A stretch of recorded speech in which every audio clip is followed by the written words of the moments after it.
It's Christmas Eve. A desperate man, certain that his entire life has been worth nothing, stands on the brink of suicide. But heaven has better things in store for George Bailey. If you're up there and you can hear me, show me the way. From the depths of his despair, George will rise to the heights of joy and triumph. He learns that it really is a wonderful life. And this is the story of how one of the most beloved films in history came to be.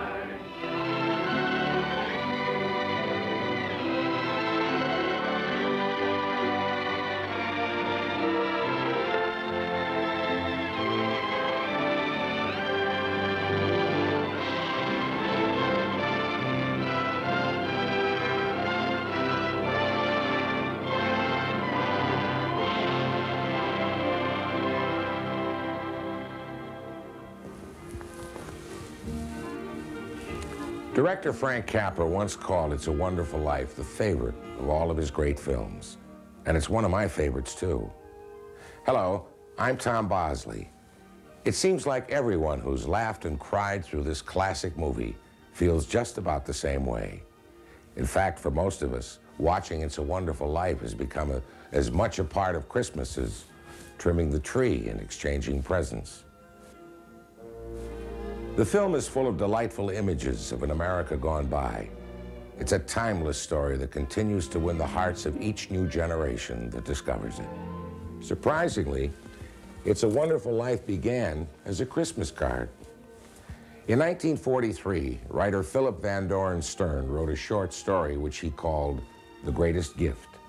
He had 200 copies printed up as Christmas cards and mailed them to his family and friends. 3 months later, RKO Radio Studios bought The Greatest Gift for $10,000, intending to make it a Christmas movie with Cary Grant. But while various writers were struggling to adapt The Greatest Gift for the screen, Cary Grant found his Christmas story elsewhere, filming The Bishop's Wife in 1947.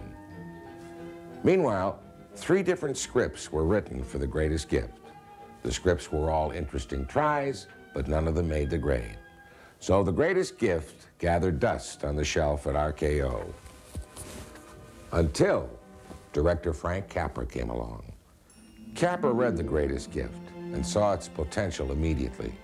RKO, anxious to unload the troublesome project, sold The Greatest Gift to Capra for the same $10,000 they'd paid for it, and threw in all 3 scripts for free.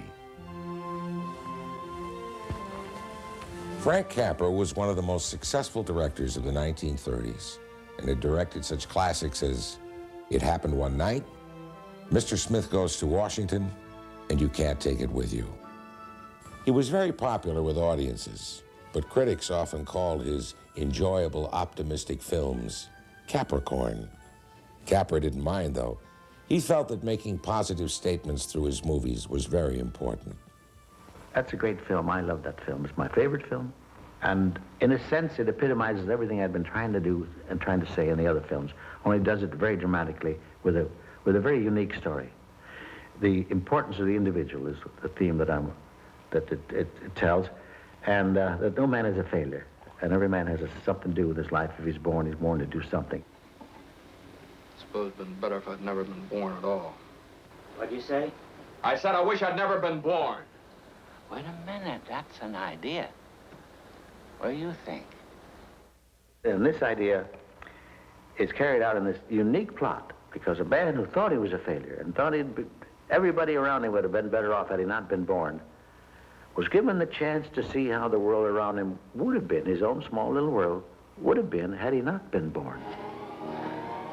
Your brother, Harry Bailey, broke through the ice and was drowned at the age of 9. That's a lie. Harry Bailey went to war. He got the Congressional Medal of Honor. He saved the lives of every man on that transport. Every man on that transport died. Harry wasn't there to save them because you weren't there to save Harry.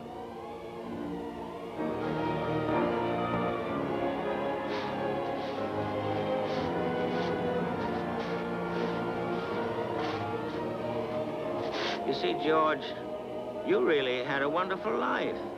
Don't you see what a mistake it would be to throw it away? Now that he had his story, Capra began to gather his actors.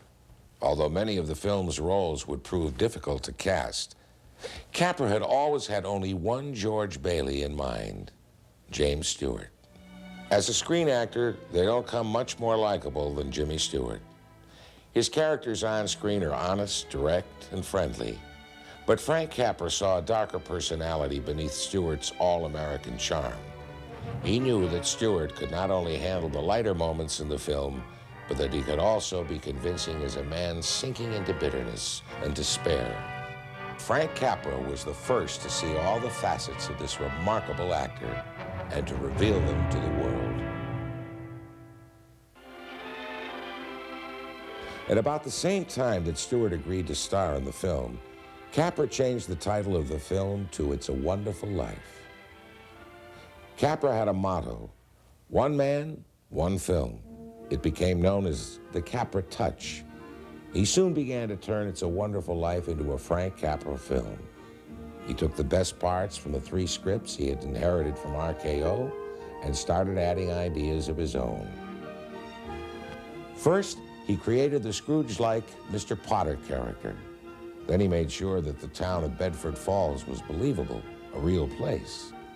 And Capra took those 2 things, and a couple of more, that took those 2 things and started creating this story. And he hired Hackett and Goodrich, 2 of the finest writers that have ever been in motion pictures. It's wonderful. And in 2 weeks, they had, they thought it was wonderful, these 2. And here, without it being an actual happening, without it being a play, a book, or anything, this, from just these little lines, just little tiny thoughts, this is the way It's a Wonderful Life originated. Capra populated Bedford Falls with the finest bunch of character actors in Hollywood. He had a kind of genius for casting. Just try to imagine It's a Wonderful Life with any other cast. It isn't easy, is it? The movie would have been very different if some of Capra's alternate choices had been hired. For instance, the role of George's Uncle Billy, played by Academy Award winner Thomas Mitchell. Capra considered actors like Barry Fitzgerald, Walter Brennan, Adolphe Menjou, and just think about this one, W.C. Fields. For the evil Mr. Potter, played to nasty perfection by Lionel Barrymore, he thought about Edgar Buchanan, Claude Rains, Charles Coburn, or that master of chills, Vincent Price. For Old Man Gower, the drunken druggist, Capra made an unorthodox choice. H.B. Warner, whose most famous role was that of Christ in Cecil B. DeMille's 1927 King of Kings. Typecast since then, H.B. Warner was delighted to get that part. He was quoted as saying, "I'm playing the damnedest, dirtiest bum you ever saw, a proper drunk, thanks to Capra, who used a little imagination." And Capra must have been determined to get Henry Travers into the film. He thought of the actor for several roles, including Uncle Billy, Mr. Gower, and George's father. But finally, Travers' angelic charm must have shown through, because Capra cast him as Heaven's messenger, Clarence. Angel, second class. Now, aside from the role of George Bailey, the film's most important part was that of George's wife, Mary. Frank Capra's first choice for Mary was one of his personal favorites, Jean Arthur. Capra, Arthur, and Stewart had all worked together twice already in You Can't Take It With You and Mr. Smith Goes to Washington. But Jean Arthur was already committed to a Broadway show, and so she turned Capra down. He then considered Olivia de Havilland and Anne Dvorak. Some people were even pushing for Ginger Rogers. But Capra finally decided on a fresh-faced MGM contract player, Donna Reed. Once again, Capra's instincts were accurate. Donna Reed was the ideal Mary Bailey, the perfect mixture of wholesome sex appeal and homegrown American strength and virtue. Here's an interesting bit of Wonderful Life trivia. Frank Capra had hired someone to toss the rock for Donna Reed in this scene. But as it turned out, she was a terrific baseball pitcher. Donna surprised Capra and the crew with the power and accuracy of her toss, throwing the rocks better than anyone else on the set. Hey, that's pretty good. So when Donna Reed joined the cast, the final ingredient had been added. Welcome home, Mr. Bailey. Her sweetness and beauty make it obvious to us, if not at first to George, that staying in Bedford Falls is not a punishment, but a pleasure. If George had had a wonderful life, to a great extent it's his wife Mary who has made it so. So it looked as if Capra had a complete cast. But there's one other actor that bears mentioning, although there was no role written into the script for one of Capra's favorite performers. The director created one.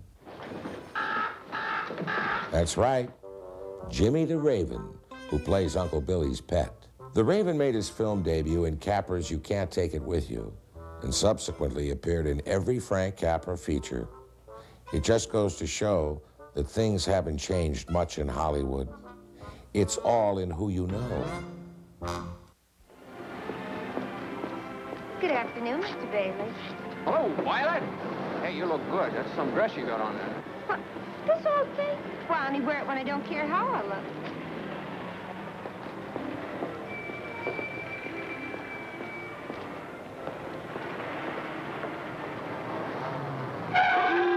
How would you like to... Yes. These days, movies can say or show just about anything imaginable. But in 1946, the production code of the Motion Picture Association of America was pretty stern about what audiences could see and hear. And they had a list of things for Capra to change.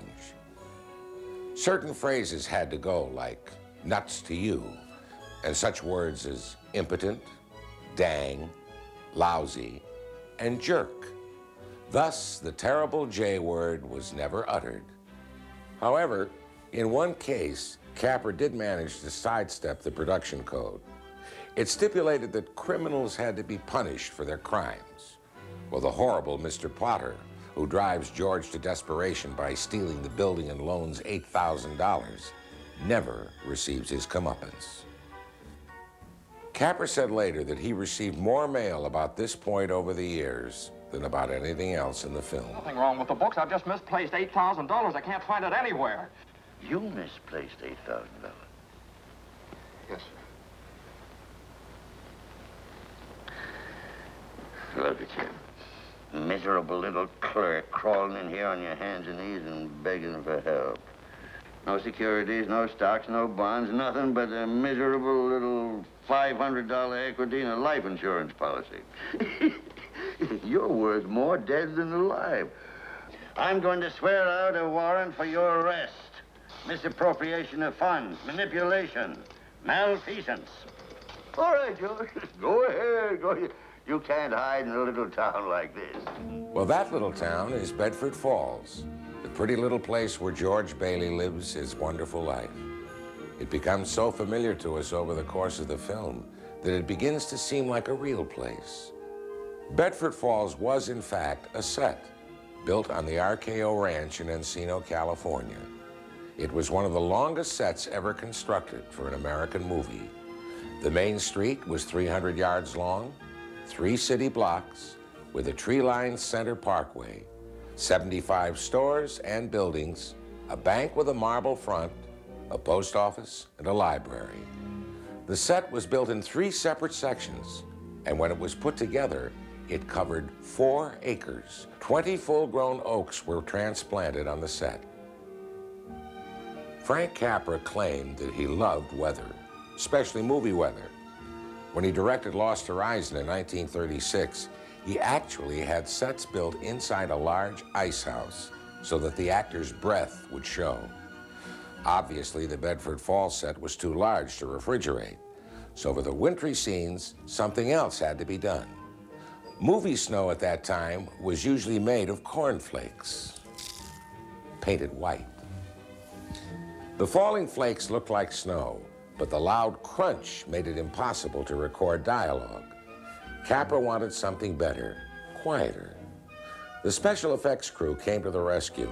They covered Bedford Falls in a blanket of snow, using 3,000 tons of shaved ice, 300 tons of gypsum, 300 tons of plaster, and 6,000 gallons of a special mixture of foamite, soap, and water. In fact, the crew later won an Academy Award for these new developments in snowmaking. Oh, by the way, when you watch these freezing scenes, remember that they were all shot during a record-breaking heat wave in the summer of 1946. At one point during the filming, the heat became so oppressive that Capra gave everyone a day off just to recuperate. One of the funniest scenes in the movie takes place in a high school gymnasium. A Charleston contest is suddenly interrupted when the floor of the gym slides open to reveal a swimming pool beneath it. Now, many critics jeered at this scene, calling it movie fakery at its worst. But it's real, and it really does exist. In fact, it's in daily use at Beverly Hills High School, where the scene was filmed. Movie fakery, huh? Oh, by the way, do you recognize the prankster who opens the gym floor because he's jealous of George Bailey? Well, he should look familiar. He's Carl Alfalfa Schweitzer, one of the popular members of our gang. Frank Capra loved to take advantage of surprises on the set. Here are a couple of my favorite surprises that Capra left in the final cut. Thomas Mitchell as Uncle Billy has had a little too much to drink. When the scene was filmed, Mitchell was supposed to exit, but just at that moment, a technician off-screen accidentally knocked over a stack of props. It sounded like Uncle Billy had crashed into a whole line of garbage cans. The poor guy expected to be fired, but Capra gave him a $10 bonus for improving sound and characterization. The sound you hear is opportunity crashing for one lucky technician. I'm all right, I'm all right. Oh, sweetest flower. In this scene, there's been a run on the Bailey savings and loan. How much do you need? George has to use the $2,000 he got for his honeymoon to tide over his nervous customers. All right, Tom, how much do you need? $242. No, Tom. Everything here was scripted, except the final request from Mrs. Davis, played by Ellen Corby. Capra told her to surprise Stewart. Could I have $17.50? And that's Jimmy Stewart's surprised reaction as well. In another sequence, Capra faced an unexpected snag when Jimmy Stewart became extremely reluctant to kiss Donna Reed in the now famous telephone scene. He kept asking Capra to delay this scene and shoot others instead. Stewart complained that he'd been away from the cameras too long for such a hot and heavy scene. A fella gets rusty, he said. Well, finally, Capra insisted on shooting the scene, but just to make sure Stewart didn't back out, he restaged it so that Jimmy Stewart and Donna Reed had to share the phone. Stewart and Reed shot the scene as directed in one take, and as you can see, Jimmy didn't back out. Will you tell that guy I'm giving him the chance of a lifetime? Do you hear? The chance of a lifetime.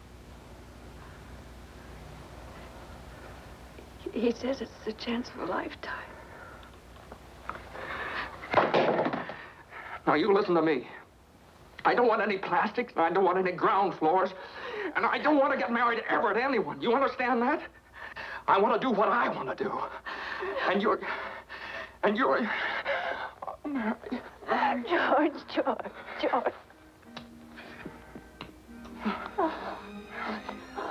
Wow. When the take was finished, Capra was satisfied. But the script girl had a problem. She said, yeah, it was fine, all right, except they'd left out a whole page of dialogue. And Capra replied, with technique like that, who needs dialogue? Print it. Hey, look, mister.